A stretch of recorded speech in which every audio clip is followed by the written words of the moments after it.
चलो आम्ही सेटवर असं काम करतो एकमेकांना. असे एवढं अरे मदत करत एकमेकांना. हे एनर्जी ठेवा. विराज तुझा प्रवास.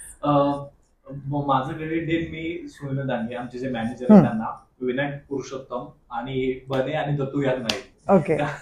मला सुनील दादाचा फोन आला होता आणि त्याच्यानंतर मग विनायकचा फोन आला की हास्य जत्रेला असिस्टंट डिरेक्टर म्हणून जॉईन होशील का वगैरे.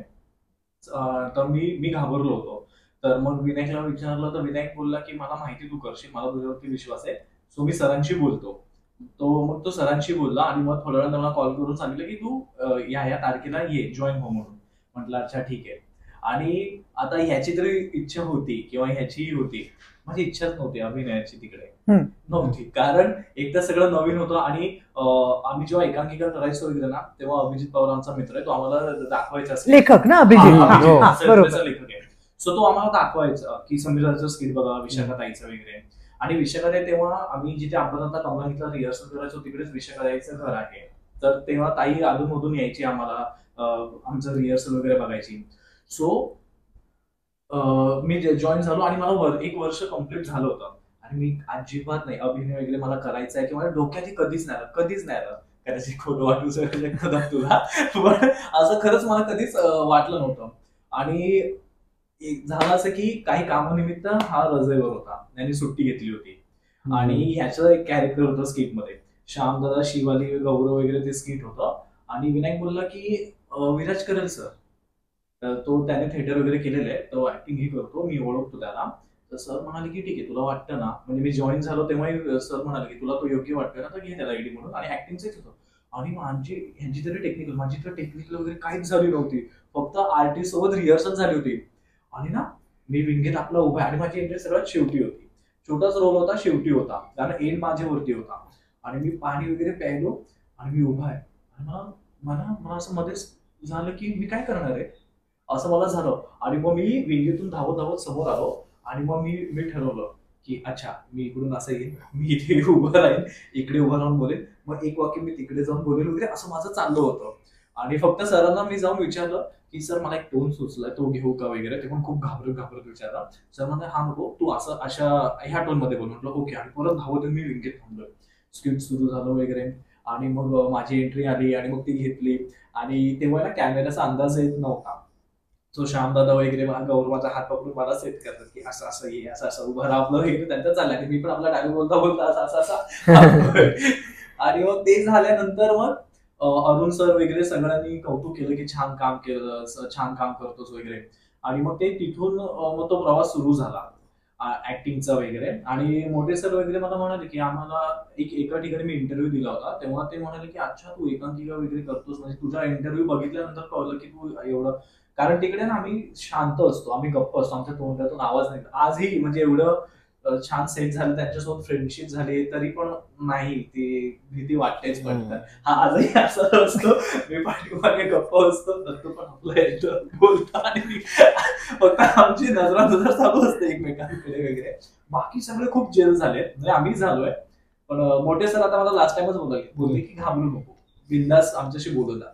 सो ते credit goes to Vinayak Purushottam, Sunil दादा, दत्तू, बने. आणि बनेने खूप माझं तिकडे करिअर घडवण्यात मदत केली आहे. कारण थँक्स टू बने, कारण दमन, आम्ही कोरोनाच्या वेळेस दमनला गेलो होतो आणि त्याच्या बाबा आजारी होते. सो तो म्हणाला की मला जमणार नाही यायला. सो तेव्हा झालं ऍक्च्युली असं की बनेचे सगळे मग ते कॅरेक्टर ते सगळे माझ्या वाट्याला आले, कारण ऍक्टर्स पण कमी सगळे तिकडे. सो निघेपर्यंत असं होतं की बस निघेपर्यंत मला अचानक रिअलाइज झालं की विनायक पण हे, बने पण हे, वेगवेगळे, असं खूप घाबरलो होतो मी. पण तिकडे एडी म्हणून मी जास्त वर आलो, कारण पूर्ण जबाबदारी माझ्यावरती होती आणि मी खूप घाबरलो होतो. पण विनायक बने कॉन्टॅक्ट मध्ये होते, तर त्यांनी सांगितलं नाही तू करशील, आम्हाला विश्वास आहे. आणि मग ते एडी म्हणून तिकडे खूप कौतुक झालं माझं, आणि ऍक्टर म्हणून पण खूप कौतुक झालं. आणि थँक्स टू विनायक, त्याने पहिल्यांदा माझ्यासाठी म्हाताऱ्याचं कॅरेक्टर लिहिलं होतं. आणि हे मी आयुष्यात एकांकिका वगैरे करताना पण कधीच केलं नव्हतं. सो टर्निंग पॉइंट तो होता माझ्यासाठी, ते आजोबा जे कॅरेक्टर होतं ते विमानामध्ये. सो ते विनायकने लिहिलं होतं. आणि तेव्हा मी सुट्टी घेतली होती खरं तर, आणि विनायक मला बोललं होतं की रिहर्सलचा दिवस आहे, तुला असं कॅरेक्टर दिलंय तर तू ये. आणि मी पूर्ण वेळ अभिजित पवार जो लेखक आहे त्याला फोन केला की अरे म्हाताऱ्याचं कॅरेक्टर आहे, विनायकने लिहिलंय, ते कसं बोलू, काय बोलू, ते टोन वगैरे. आणि मी बसमध्ये मी बोलतोय आणि लोक माझ्याकडे बघून हसतायत, विचित्र नजरेने बघतात की हा असा का बोलतोय वगैरे वगैरे.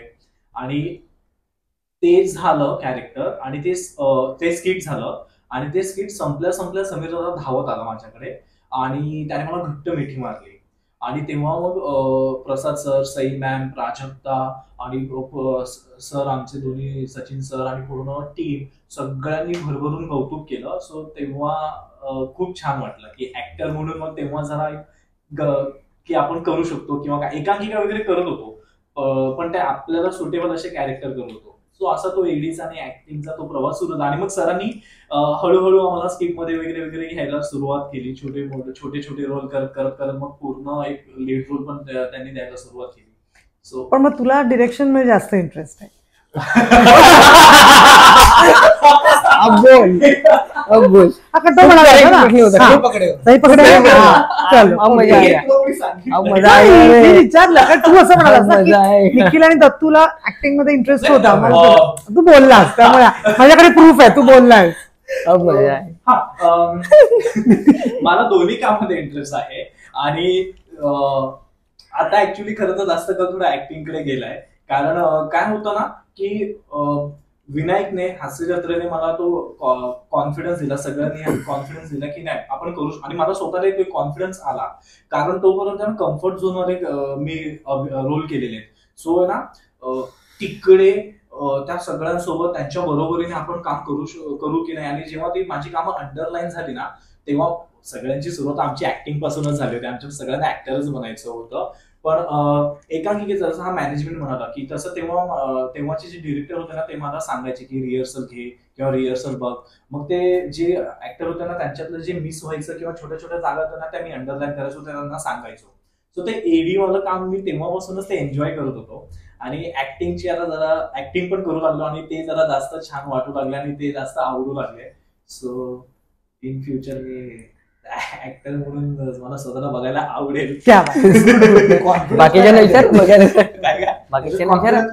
हा म्हणजे ऍक्च्युली हा प्रश्न मला खरं तर सर नेहमी हा प्रश्न विचारतात की काय एडी की ऍक्टिंग, आणि सर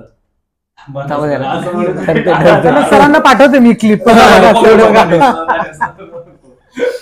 तुला तुझं पहिलं स्किट तर तू कुठं म्हाताऱ्याचं नाही, पहिलं स्किट केलं होतं मी, ते वकील हा नव्हता तेव्हा, ह्याच रोल केला होता. शिवाली एक्झामला बसली आहे आणि तिचे 3-4 मित्र असे येतात आणि तिला हेल्प करतात एक्झामसाठी, आणि श्यामदादा टीचर आहे.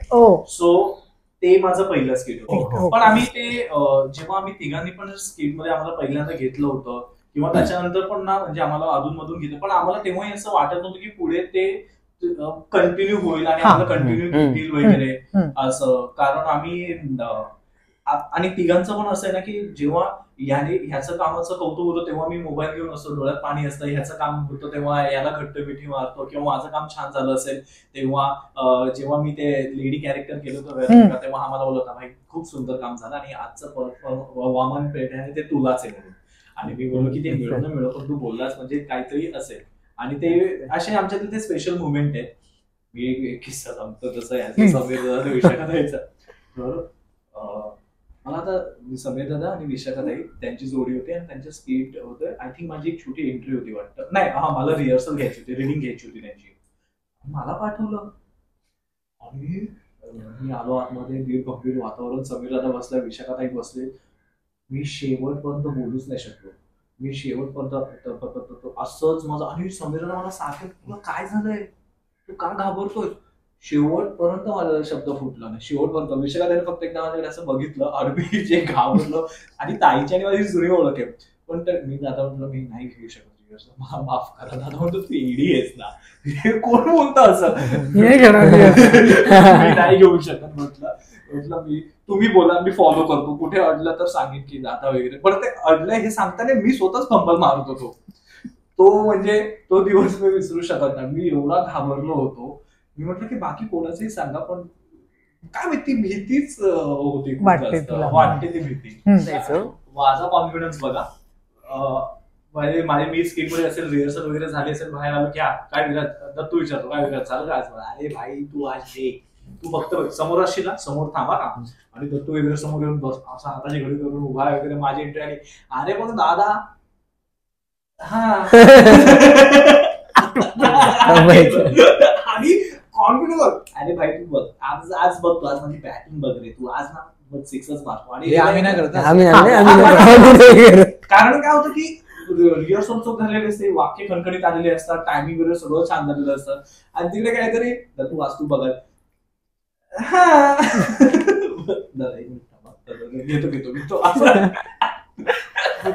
थँक्स टू दोन्ही सर आणि पूर्ण टीम की ते म्हणजे एवढं समजून घेतात सांभाळून घेतात आणि प्रत्येक वेळेस नवीन नवीन संधी देतात आणि मग जेव्हा काम छान होतं तेव्हा कॉन्फिडन्स पण येतो आणि बरं पण वाटतं की नाही आज छान झालंय आज मस्त झालं वगैरे आणि ते सगळे बोलतात की ते करून करून करूनच होईल सो त्याच्यामुळे ते पूर्वी जे चुकणं आणि विसरणं होतं ना ते जसं हा म्हणाला ते आता हळूहळू म्हणजे कमी होत होत होत वगैरे आता झालं सेटल आणि आमच्या सगळ्यांच्या ओळखी एकांकिकेमधल्या ना म्हणजे गौरव पृथ्वी वनिता झाले रोहित झाला आम्ही सगळे म्हणजे कॉलेजला जेवढी young पिढी आहे, सगळं आम्ही एकत्र काम केलं. सगळं राऊत वगैरे आम्ही सगळे एकमेकांच्या आमच्या एकांकिका लाईनीत असायच्या आम्ही सगळ्यांच्या एकमेकांना तेव्हापासूनची ओळख आहे काहींसोबत तेव्हा कामं पण केलेली आहेत पण तरी खूप वर्षांनी अचानक सगळे हास्य जत्रेत पुन्हा जमले आणि पुन्हा असं वाटलं होतं की पुढे जाऊन एकत्र असू आणि एकत्र काम करू म्हणून हास्य जत्रेने नाव प्रसिद्धी दिलीच आहे आम्हाला पण सगळ्यात मोठी गोष्ट दिली तो म्हणजे आत्मविश्वास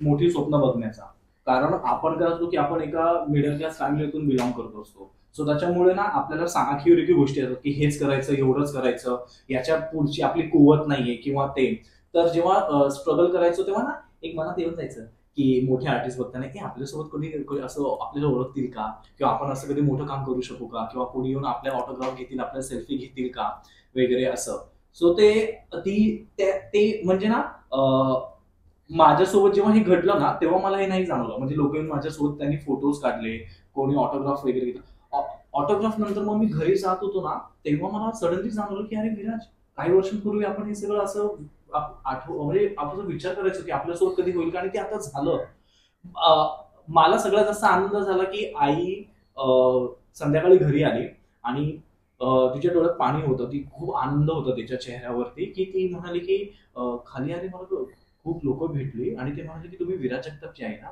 तुमचा मुलगा टीव्हीवर येतो ना तो हास्य जत्रेत येतो ना खूप सुंदर काम करतो वगैरे आणि तो मुवमेंट माझ्यासाठी खूप भारी होता म्हणजे मला नाव मिळालं मी आता प्रसिद्ध झालो वगैरे ह्याच्यापेक्षा मला ती मुवमेंट खूप जास्त महत्वाची होती आईच्या आणि बहिणीच्या आणि नातेवाईकांच्या आजूबाजूच्या लोकांच्या चेहऱ्यावरती जो आनंद होता आणि आपण जिथे लहानाचे मोठे झालो तिकडे मला 2दा कार्यक्रम होते तिकडे बोलवलं तिकडे खूप सत्कार झाला माझी आई बिचारी खूप साधी ती स्टेजच्या पाठीमागे अशी साधी कोपऱ्यात उभी राहून तिथून ती बघत होती की आपल्या मुलाचं कौतुक होते तिला नाही आवडत तिला म्हटलं ये पुढे वगैरे ती नाही मी पाठीमागे आपली शांत त्या गर्दीमध्ये ती बघते की आपल्या मुलाचा सत्कार वगैरे होतो ती आधी शांतपणे बघितलं आणि ती निघून गेली सो हास्य जत्रेने आम्हाला तो कधी आम्ही इमॅजिन केला नव्हता असा आनंद दिला आणि तो आत्मविश्वास दिला की आपण ही सुंदर मोठी कामं करू शकतो आपण आपल्याला हक्काने ते मोठी स्वप्न बघण्याचा ते हास्य जत्रेने आम्हाला खूप मोठी गोष्ट दिली होती हास्य जत्रेमध्ये ना प्रत्येक नवीन दिवस हा चॅलेंज असतो प्रत्येक दिवस हा नवीन असतो का आता आजचं स्किट छान झालं आपलं कॅरेक्टर छान झालं त्याचं खूप कौतुक झालं ते तेवढं रात्रीपुरतं असतं मग परत दुसऱ्या दिवशी आम्ही जेव्हा रिहर्सलला जातो तर तेव्हा ना नवीन स्किट असतं नवीन कॅरेक्टर असतं आणि नवीन चॅलेंज असतं त्यामुळे ना तो आनंद आम्ही घेतच नाही तितका आणि तो आम्ही ते बरे नाही घेत आम्ही आनंद आम्ही फक्त त्या घरी जाण्यापुरता सेटवरून बाहेर पडण्यापुरता तो आनंद असतो अरे आज आपलं छान झालं कारण मग नवीन टेन्शन असतं की आता अपेक्षा वाढल्या जबाबदारी वाढली आता नवीन स्किट आलंय हे नवीन कॅरेक्टर हे जमेल की नाही जमेल वगैरे ते बर्डन असतं ते टेन्शन असतं सो त्या टेन्शन मध्ये मग ते आणि आम्ही असे आहोत ना की अस्वस्थ आहोत आम्ही सतत अस्वस्थ असतो म्हणजे लोकांनी जरी कौतुक केलं ना तरी आम्हाला असं वाटतं नाही ते नाही ते मिस झालं ते अजून पाहिजे होतं तर ती अस्वस्थ आम्हाला ती हवा जाऊच देत नाही आणि ऑब्व्हियसली सर तर आजूबाजूची माणसं इतकी डाऊन टू अर्थ आहेत. समीर दादा झाला, दोन्ही सर झाले आणि बाकीचे कलाकारही झाले जे एवढी वर्ष काम करतात पण तरी ते खूप हंबल आहेत, खूप डाऊन टू अर्थ आहेत वगैरे. आणि सर तर आहेच, सर तर म्हणजे जोपर्यंत त्याच्या डोक्यामध्ये हवा जाऊ देणार नाही. आणि हास्य जत्रेने काय दिलं ना, ह्याचं एक मी सांगतो, फॅन मुवमेंट खूप होत असतात आमच्या तिघांसोबत, सगळ्यांसोबतच खूप फॅन मुवमेंट होत असतात. लोक भेटतात, ऑटोवाले पैसे घेत नाही, हॉटेलमध्ये गेल्यानंतर लोक कोणीतरी भलत्या माणसांनी पैसे भरलेले आहेत वगैरे असं. पण आहे ना, माझ्यासोबत 2 फॅन म्हणजे खूप झाले, त्यातल्या 2 माझ्या खूप लक्षात आहेत. एक, मी जात होतो स्टेशनला आणि स्कूटीवरून एक माणूस पास झाला, त्याच्यासोबत एक 5वी-6वीतला मुलगा होता. सो ते रिटर्न आले, त्या मुलाने ओळखलं वाटतं, ते रिटर्न आले, ते थांबले आणि ना तो तो तो मुलगा आला माझ्याजवळ आणि मी जाईपर्यंत तो फक्त माझ्याकडे भारावून बघत होता आश्चर्याने. तो कंटिन्युअसली माझ्याकडे फक्त बघत होता आणि तो शेवटपर्यंत रिॲक्ट झाला नाही. तो फक्त एकटक माझ्याकडे असा वाचून बघत होता. त्याचे बाबा म्हणतात, अरे आत्ता त्यानेच तुला ओळखलं, किती बडबडत होता, अरे बोल ना त्याच्याशी, त्याची हिंमतच होईना वगैरे. आणि मग ते गेल्यानंतर ना, मग मी माझ्या मित्राला फोन केला की आता ही खूप साधी गोष्ट आहे पण मला काय माहित आहे, मला ती इतकी भिडली ना की असं असं मी इतरांच्या बाबतीत बघितलंय. मी इतरांना असं, मी पण असं जेव्हा एखादा मोठा स्टार दिसला माझ्या आवडता त्याला मी असं भारून, आणि मला असं झालं की कोण इतकं भारण कसं काय म्हणजे आपल्याला बघू शकतो. म्हणजे त्याला असं झालं की त्याला शब्दच फुटे ना, तो फोटोही काढायला तो थरथरत होता मला बघून. मला असं झालं की म्हणजे हे कुठलं प्रेम आहे. आणि असा एक माणूस भेटला, मे बी ना तो कुठल्या तरी मोठ्या दुःखातून गेला असेल आय थिंक, कारण त्याने ना माझे असे हात धरले. तो अचानक त्याने मला बघितलं, माझे असे हात धरले, त्याचे डोळे पाण्याने भरले होते, त्याने हात धरले, त्याने मला बघितलं, थँक्यू सो मच एवढं बोलून त्याने मला घट्ट मिठी मारली, तो निघून गेला. सो ते ह्या प्रेमाची आम्ही कधीच अपेक्षा केली नव्हती. सो ना ते लोकांचं इतकं प्रेम मिळालं ना आम्हाला, इतकी ती पॉझिटिव्ह एनर्जी मिळाली आहे ना आम्हाला, ज्याची आम्हाला खूप गरज होती. आणि ना टू बी व्हेरी ऑनेस्ट, म्हणजे लोक इतकं प्रेम देत आहेत आणि इतकं प्रेम करतायत ना की ते मला खरं कधी कधी वाटतं की आम्ही त्या पात्रतेचे आहोत का वगैरे. म्हणजे हास्य जत्रेला इतकं पूर्ण महाराष्ट्रामधून प्रेम मिळतंय, नॉन महाराष्ट्रीयन लोक प्रेम देत आहेत. मी एक गुजराती कॅरेक्टर केलं होतं, छोटंसंच केलं होतं, पण तेव्हा मला गुजरातवरून इतके मी छान गुजराती बोललो होतो. गुजराती येते, मी खूप छान गुजराती बोलतो. तुझं नाव काय? मुलुंडला मला ऍक्च्युअली चिकना बोलतात, मी मुलुंडचा आहे. त्याचा जन्म मुलुंडला झालेला, तिथे त्या चाळीमध्ये एरियामध्ये. तर त्याला तिथे लहानपणापासून चिकना त्याचं एक नाव ठेवलंय. तुझं पेटणे. त्याला एक फोन येतो, हॅलो चिकना किधर आहे, असे त्याला मध्ये मध्ये फोन येत असतात. ठीक आहे, आता माझा आणि मी किस्सा सांगतो. ह्याने असं किस्सा सांगितलाय की मला मध्ये मध्ये फोन येत असतात की हॅलो चिकना किधर आहे म्हणून, आणि माझं तिथलं नाव चिकना आहे. ओके ओके ठीक आहे. आम्ही एका गाडीतून चाललो होतो, एकदा मोठे सर गाडीत होते, हा मी विनायक वगैरे होतो, आणि त्याने असं सांगितलं की मला चिकना वगैरे बोलतात.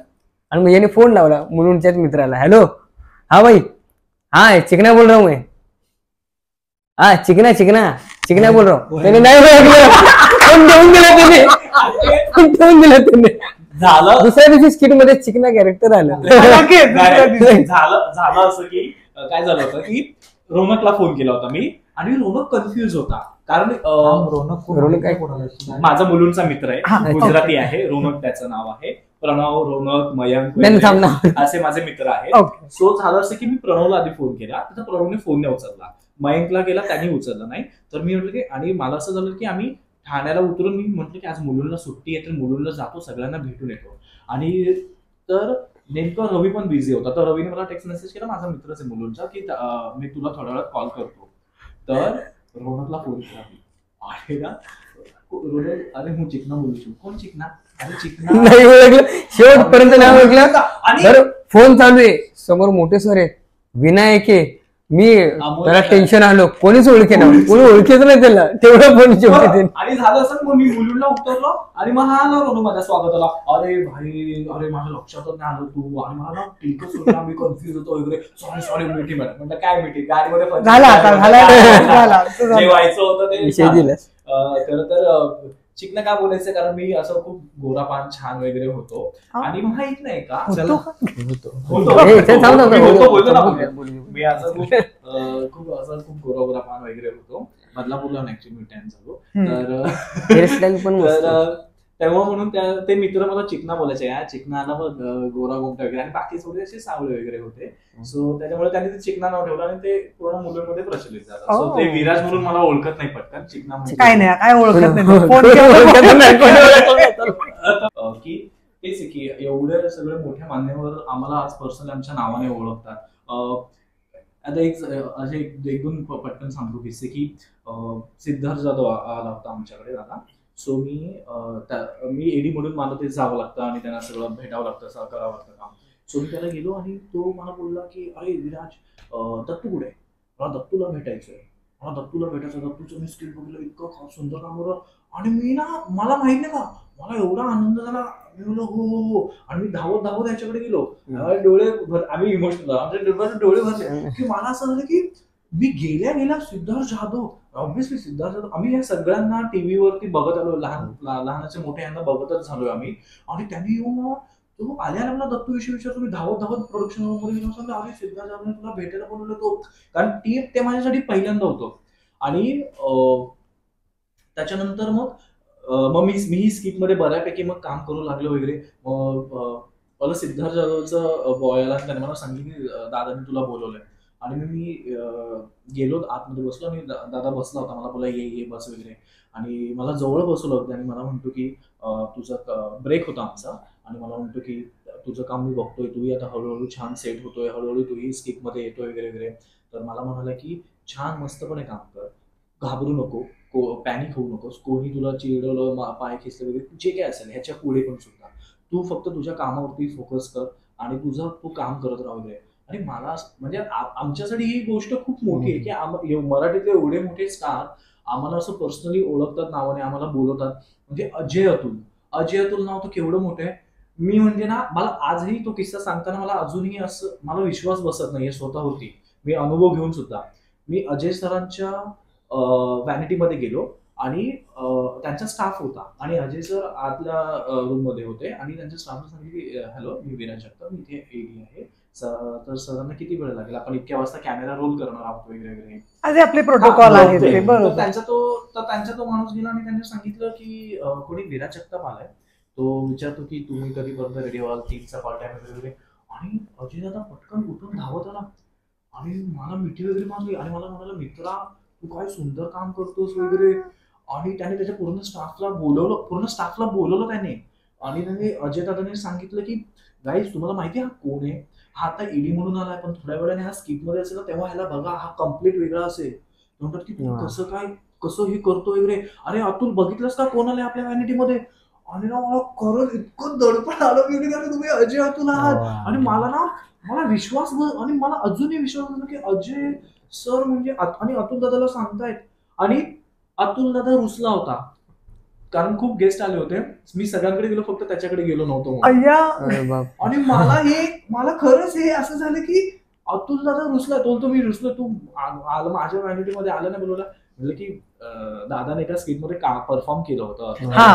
गौरव मोरेचं आणि तुम्ही सगळे होतं की अतुल दादा तेव्हा रिहर्सल करत होता स्क्रिप्ट, त्याच्या विचार चालू होता. तो स्क्रिप्ट घेऊन मी बघितलं की ओके, म्हणजे मी तेच बघायला चालू होतं की ह्यांची तयारी सुरू आहे की नाही, का थोड्या वेळात कॅमेरा. तर मी फक्त व्हॅनिटी उघडून बघितलं की ओके तयारी चालू आहे, दादा स्क्रिप्ट वगैरे वाचतो वगैरे. तर म्हणून मग मी दरवाजा लावला आणि मी परत आलो.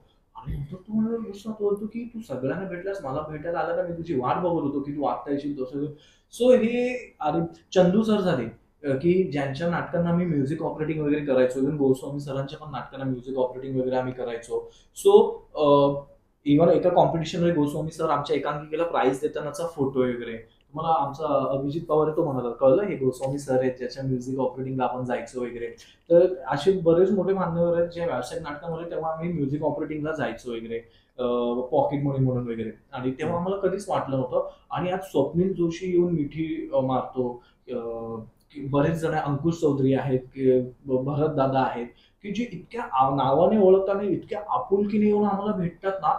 म्हणजे सई, इव्हन प्रसाद ओक, सई मॅम, प्राजक्ता माळे वगैरे, आम्हाला कधीच वाटलं नव्हतं, कधीच नाही. म्हणजे म्हणून मी मला अशी स्वप्नही पडली नव्हती की एवढे मोठे स्टार आपल्याला बाजूला घेऊन बसतील, आपलं कौतुक करतील, आपल्याला हवं नको ते विचारतात वगैरे. तर ही खूप मोठी गोष्ट आहे ह्या क्षेत्राने जी दिली आहे, जी कधीच म्हणजे सगळ्या लेखकांना तर आहेच, म्हणजे थँक्स आहेत सगळ्यांना. पण आहे ना, सगळ्यात पहिलं नाव येईल ते विनायक पुरुषोत्तमचं, कारण त्याला माहित होतं की आम्ही काय आहोत, आम्ही काय करू शकतो, आम्ही काय नाही करू शकत, कसं करू शकतो, आम्ही ऍक्टर आहोत वगैरे. त्याने आमच्या तिघांना पहिल्यांदा तिकडे उभं केलं, आमच्यासाठी कॅरेक्टर्स लिहिले किंवा स्क्रिप्टमध्ये आम्हाला इन केलं स्क्रिप्टमध्ये. त्याच्यानंतर मग सगळ्यांना कळलं की अच्छा हे ऍक्टर आहेत किंवा ह्यांनी थिएटर केले, हे करू शकतात. आणि मग त्याच्यानंतर मग सगळ्यांनी हळूहळू प्रत्येकाने आम्हाला वापरायला सुरुवात केली, त्यांच्या स्क्रिप्टमध्ये घेतलं, आमच्यासाठी कॅरेक्टर्स लिहायला सुरुवात केली, सगळ्यांनी हे केलं. म्हणजे जर विनायकनेच आमच्यासाठी जर काही केलं नसतं तर कदाचित आम्ही सगळ्यांपर्यंत पोहोचू शकलो नसतो. हे के आणि ना माझं एक आता मी एका मित्राच्या घरी गेलो होतो, त्याचं लग्न झालं, मला जाता आलं नाही लग्नाला, तर पूजा होती घरी.